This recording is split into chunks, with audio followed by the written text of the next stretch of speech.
நீங்க உங்களுடைய ஒத்துழைப்பு இருந்து ஆட்சியை இப்படி போட்டுடலாம். அதனால நீங்க என்ன செய்யணும், உண்மை நிலையை நீங்க சொல்லுங்க.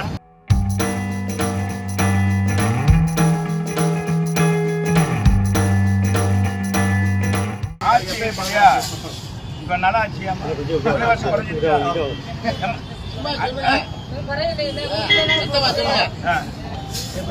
மாவு விலையெல்லாம் என்ன விலை?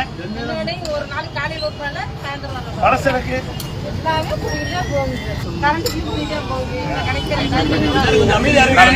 இந்த கடைக்கு 2500. முதல்ல எவ்வளவு கட்டினீங்க ஒரு 4 வருஷத்துக்கு முன்னால? இந்த ஆட்சியில கூடிடுச்சு. சரி, வீட்டு வாடகை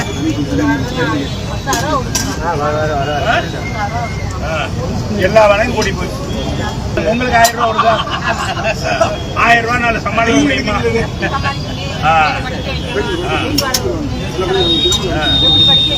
பாத்துங்கப்பா, எப்பா நாங்க சொல்லலப்பா, மக்கள் சொல்றாங்க. அப்புறம் எப்படி ஆட்சி 200 தொகுதியில் வரணும்?